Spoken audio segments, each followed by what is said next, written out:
To Scale Her Up, the podcast for female-led businesses ready to grow to 7 figures and beyond. I'm Dr. Brenda Hector, business coach and champion for women in business, on a mission to change the statistics and help more women scale successfully. Each week, we share real stories, tools, and tactics to help you build a business that supports the life you want. Follow the show and come and join our Scale Her Up Facebook community. You don't have to do this on your own. And today, I'm really pleased to have Mary Pat McFarlane with me today. Mary Pat is the director of VMH Solicitors. Pat, thank you for joining me. Hi, nice to see you. Let's start with the business then. VMH Solicitors. Yeah, what's special about VMH Solicitors? We are actually pretty special, I would say, in as much as we are one of the few firms with really strong staff retention. So this year is actually our 40th anniversary, and we have still a member of staff who started on day one and on the first day that the firm was set up. So she still works with us and will be part of the celebrations. There's another member of staff who started about 2 months later, and she's still with us as well. And aside from that, I've been with the firm. It was 22 years past March was when I first started. So I was March 2004. And I am by far not even close to being one of the longest members of staff. There are at least another half a dozen between those two sort of original members and other people who have come along the way before I came in 2004 and are still here now. So yeah, it's just a really nice place to work where a lot of people enjoy the ethos of the firm and enjoy the job that we do and stick at it and enjoy it. That is fabulous. That's amazing. Is it the same for clients then?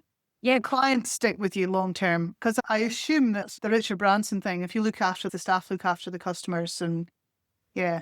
Absolutely. So when we have to do an annual return to the Law Society, your anti-money laundering certificate, and one of the statistics that they ask for is what's your source of business? What's the typical composition of your business?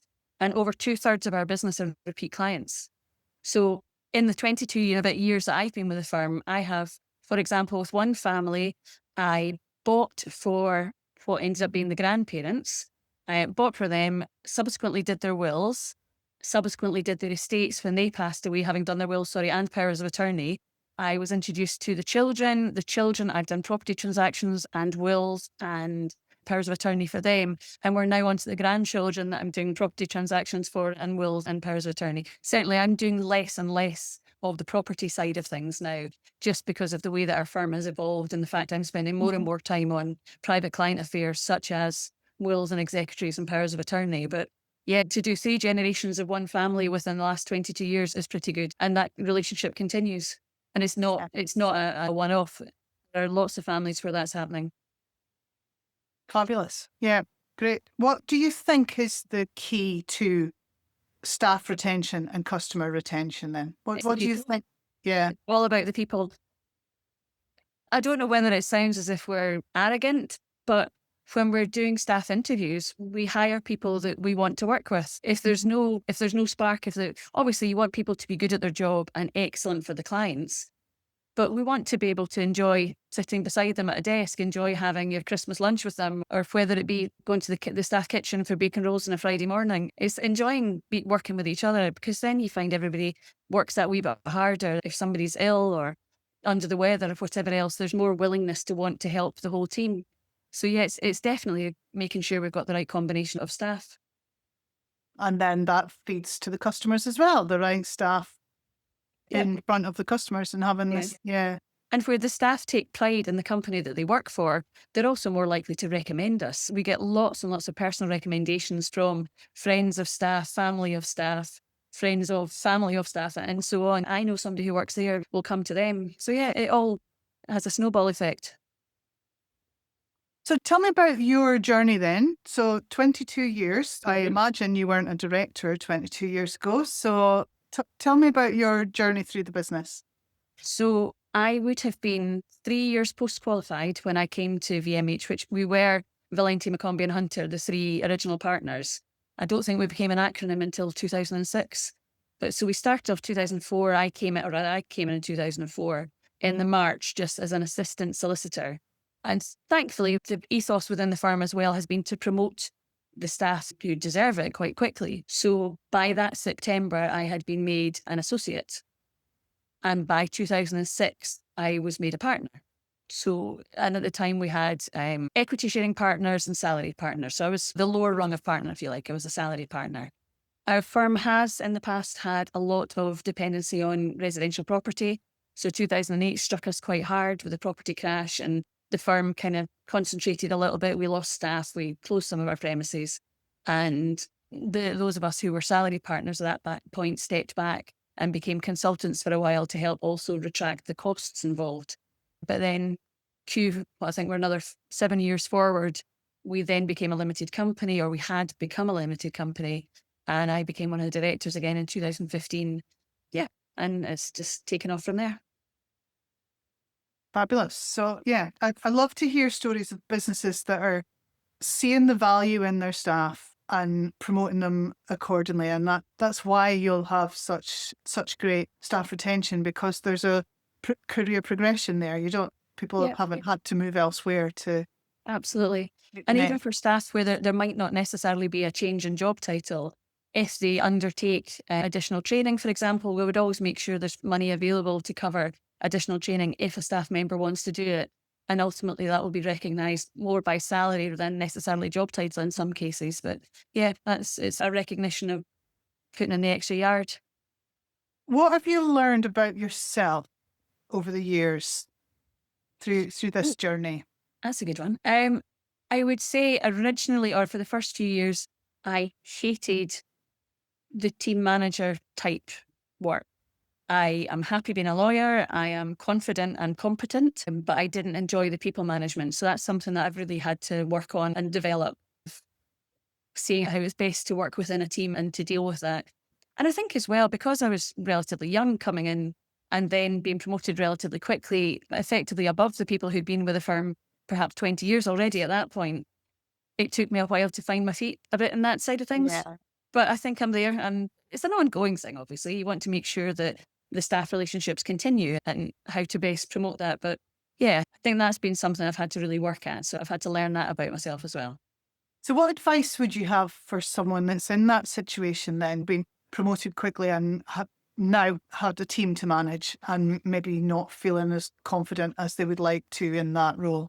Yeah, I think it is back yourself, but also if the training is available, the Law Society put on CPD courses for all manner of ways of developing the continuing learning, if you like. So take advantage of those courses. Make sure you do go on might not necessarily be called the How to Manage a Team course, but there will be a management course. There will be a networking skills course. There will be a course out there. And so if you can get on that course and put yourself in that slightly uncomfortable position of having to deal with it, then normally, in my experience, it's only gone in one direction, and that's in the right direction, thankfully. And I think having empathy for everyone as well helps. Everybody's just trying to do a job. Very few people I've ever worked with have been set out to necessarily try to sabotage or make the company fail. So I think having the empathy of understanding the reasoning behind why people are acting the way they are. That's a really good tip, actually. Yeah, that's very good. Empathy is really important. I wanted, because I have some other knowledge of you, so I just wanted to touch on that when you're talking about a team, because you've played team sports at quite a high level. Yeah, tell me about that then. So, rugby. I played a lot of rugby, and before I came to VMH, I had already played women's rugby for Scotland. I'd played touch rugby for Scotland, and I was still doing that for a period after I started. Rugby had to come to an end in 2006 because of a particularly nasty neck injury. But yeah, there was an element of having to prioritise timings and making sure that the strength and conditioning coach is giving you a list of, you've got this many training sessions you have to get done in a week. So you work out how many can you do in the morning, how many can you do at lunchtime, what can you do after work, how do you fit that all in and still make everything balanced. So forward planning is definitely something which comes from having to deal with a full-time job and a fairly massive sporting commitment as well. Yeah. Do you have room for anything else in your life? As I say, the rugby kind of finished relatively, unfortunately, much more quickly than I would have anticipated. And obviously that was a massive disappointment. But the plus side of it, and I'm definitely always a very optimistic person, the plus side of it was that I then had my holidays free for me again. Because with a relatively small firm, you don't get extended annual leave for international duty, which some of my rugby colleagues were getting because they were working for large multinational companies. They have extra leave for stuff like that. So working for a small firm, then not playing rugby again, freed up my holidays for personal fun. So yeah, there are swings and roundabouts.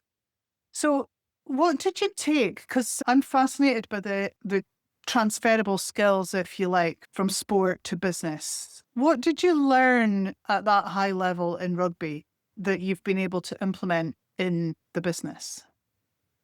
From rugby, and we had a lecturer at university who used exactly the same phrase, but if you fail to prepare to fail, it's all about the preparation. You can't go out on a rugby pitch not having trained, not having worked out your tactics, not having run through everything with your teammates 100 times so that it becomes instinctive.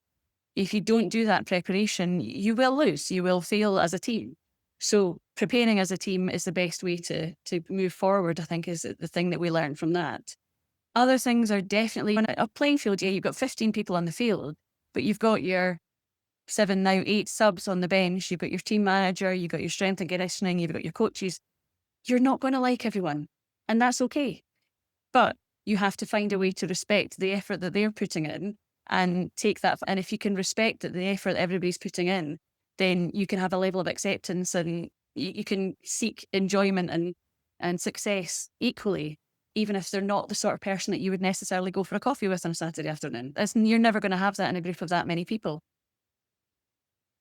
That's that's a great observation, actually. And whether you're in sport or in business, or although you're trying to hire the people that you would want to go for coffee with, but you don't always, you don't And it's the always. same with clients. It might be that you don't get on particularly well with your clients or particularly like the way they go about things, but that's not really our job to have any judgment on them. Our job is to provide the best service. And because you know that you've been able to spend 80 minutes on a Saturday afternoon with somebody on your team that you wouldn't necessarily like the way they go about things either, but if you're aiming for the same common goal and you're all working towards it in a combined way, you're going to make those achievements, you're going to get there. I love that. I love that. You mentioned the 2008 challenges that you'd had. Yes. What else have been the challenges that you or the business have faced over the 22 years?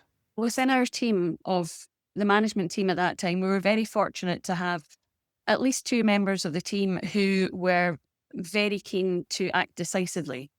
And I think making a decision, acting decisively, backing that decision meant that, as far as I'm aware anyway, we were one of the fewer firms of our sort of size in our area who didn't go into massive overdraft. We didn't overspend. We didn't create massive debts. And yes, the personal element of that is that the people that we'd nurtured and hired and looked after as our staff were the people who suffered, and that we did lose staff. But because we acted decisively, the majority of the staff were able to be kept on. We went to a 4-day week, so staff had an extra day at home and obviously lost 20% of their salary. But at least by doing that, they knew that when everything picked up, they could come back to a 5-day week job and a 5-day week salary. So yeah, it was the decisiveness and acting quickly and backing those decisions. And again, you've got your sporting analogies there as well. So was COVID similar for you then? Yeah, pretty much. Yeah. I guess you had strategies that worked in 2008. The management team had evolved a wee bit. There'd been a few retirements between 2008 and 2020, but yeah, the core principles still struck that we acted decisively, we made the decisions, and then we made the decisions work. Yeah, great. I'm just thinking about your journey to the top of the business, really. Do you think that was always, what is it because you landed in VMH and they've nurtured you in that way, or do you think you would have got to the same place and the same speed somewhere else? Oh, I don't know. What I do know is that I am a ridiculously competitive person in pretty much everything I do. And the fact of the ridiculousness is I could be walking down the street to the train station and I will start competing, or it feels like I'm competing with a person walking along the pavement so I can get there faster. But it's silly wee things, just, all the time. But so from that competitiveness, I think that would probably always mean that if I saw somebody that was achieving, I would probably want to achieve at least as much as them, or it would give me something to guide with. In this firm that we're in, there just aren't that many people around who were doing the same sort of path that I was doing. So there wasn't necessarily that sort of competition, other than the internal competition to always want to do as well as possible, that element of professional pride. So I suppose from that perspective, I would probably say that, yeah, perhaps, yes, I would have achieved, but because it is a small firm, perhaps there are less impediments, or the path is more open to necessarily have those opportunities. I don't know. I think I've just talked around in a circle there. Maybe a bit of both. Oh, I'm fascinated about the competitiveness, actually, because do you think as a manager and a leader that competitiveness is a benefit, or does it cause challenges in the team? Oh, it does. It does, because when you're competitive, when you're trying to do the best all the time, then other people who don't necessarily have the same drive, the same level of competition in them, might not necessarily go at the same pace that I would expect them to. So again, it's that treating people with empathy. Just because I've got these expectations for where I want to be or what I want to achieve in one working day or whatever else, doesn't necessarily mean that's the standard by which everybody should be set or should be judged. So yeah, it does a wee bit, but It helps you bring people on as well, though. yeah, that's exactly it. Yeah, I have noticed in years gone by that I am perhaps more of a positive optimist than other people would be. So where people necessarily see a problem, I'm not saying I've got the answer to all the problems that we come across, but it's more of a challenge to surmount rather than something to be survived and endured. Good. So sometimes I'm not sure about the structure within your company, but sometimes it can be lonely at the top. Business owners can feel isolated at the top of their business. Where do you get support? Who's been your biggest supporter? There's 3 of us within the business who are owners, and 2 of us have come through a relatively similar path, if you like. So we bounce off each other all the time. And whenever there's a business decision or a sort of a jump in understanding that we need to get to, I have no expectations of my ability to read a set of business accounts on day one, or I had none. And it's taken quite a lot of, so where does that figure fit in from there? And how what we do here, does that impact that? Just learning about the business accounting side of things. Because for a lawyer, you don't get those skills at university. Yes, we've got the courses that we do go on with the Law Society and external providers, but you don't get those skills as part of your law degree. So learning about that sort of stuff, we've asked each other, we've gone back to the tax man, we've gone to the accountants and said, go and explain that to us again. So I think being happy to ask the questions. And if we go back to the sporting analogy, that was always something that our coaches would always say, no question is a stupid question. And in a squad of 15, 20 players, whatever, you could almost guarantee that the question that you asked, there'd be somebody else thinking it and just hadn't quite asked it yet. So taking that principle forward, we would always ask the questions and deal with it that way. But yeah, I've got a strong family background as well. Yeah, there's always people to talk to and ask questions or just vent. That A comes good up a lot. vent is required. It comes up a lot in these conversations, actually, is go out and find people who have got the answers that you want, like mentors or other business people, or if you ask, people will help you. Yeah. Absolutely. I'm just thinking about networks. I think it's come up a lot of times when we're talking about networking or whatever. Do you have a big network with of the company?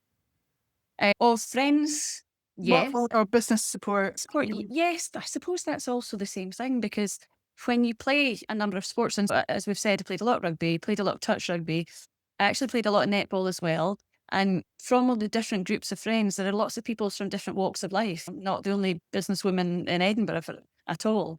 So even knowing all the different people from all the different squads and keeping in touch with them, there's loads of people that do lots of different things so that I can speak to any of them about anything. From a business networking perspective, yeah, there are some, but I would say probably the vast majority of my network of business contacts would be rugby club, both the female and the male side of the rugby club, because we were quite closely intertwined.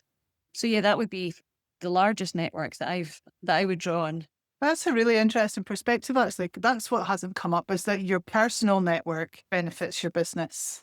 Oh, yeah, definitely. which obviously it does. Yeah, definitely. Yeah. And since I haven't been playing rugby, I've stayed on as a social member at the club. So I still go to a lot of the functions and still have become involved in some of the organising of some of the functions as well, because there are lots of other, especially with the large male side of the club as well, and people who have been playing rugby for a lot longer than women's rugby's been around. There are people from all walks of life and all businesses, and that's provided a great network of contacts and mentors and clients as well. So if you could go back and meet your 18-year-old self, Mary Pat, what advice would you give her? Definitely go to rugby training at the first week of university. I know it sounds like it's the be-all and end-all in my life, but it was something myself and one of my good friends at high school, we both wanted to do and wasn't available. And then just before I went to university, there was a Women's Rugby World Cup in Edinburgh. And my dad took me along. And I joked and I said, oh, that will be me come October, first week at uni. And we had a bit of a bet going that we would do it. And I did it. And that has then shaped so much of what's happened since then. Definitely do that. Definitely do that bit. Definitely do all the socialising at university, see all the friends, make sure you do the study, but just have a bit more confidence that it will all work out in the end. There's always an element of not quite knowing where the path will take you.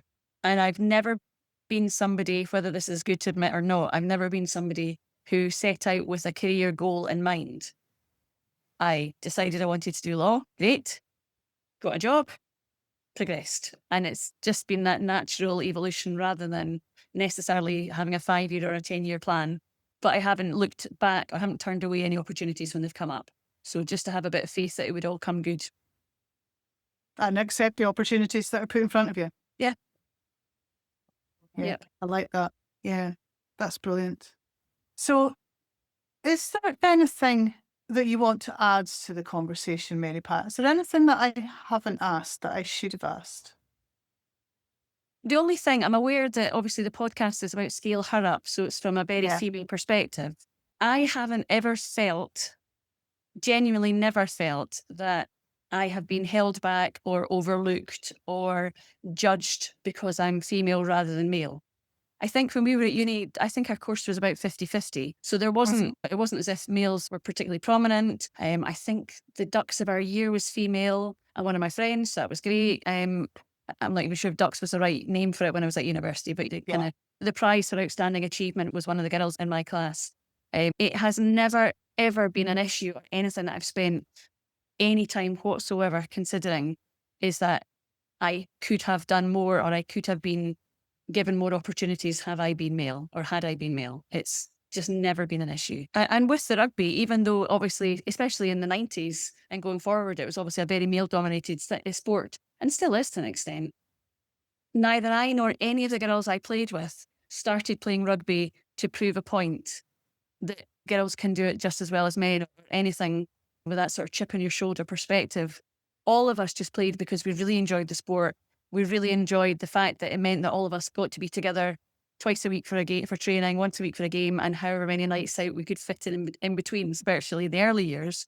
But it was more about just enjoyment together rather than having to prove a point. And I think that's just carried forward. I don't feel I need to prove a point for being female in this industry. I'm quite happy that I'm good at what I do. And my clients seem to recognise I'm good at what I do, irrespective of the fact that I might wear a skirt some days, or that I'm female in general. It doesn't come into it as far as I'm concerned.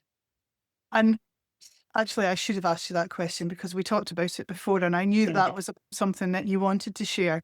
And for me, hearing that, sometimes I think maybe if you're expecting that it's a challenge, then you see it as a challenge. But if you've never expected it, and then I'm not saying it doesn't happen. There must be lots of industries where it does happen, and perhaps in bigger firms it might be more of an issue. I absolutely accept it. It certainly does happen, but whether I've just been fortunate or whether I wasn't looking for it, so it hasn't ever been an excuse or a reason that I've attributed to any decisions that I've made, I don't know. But I've just never felt that in any way I've been distinguished either for or against because of my gender.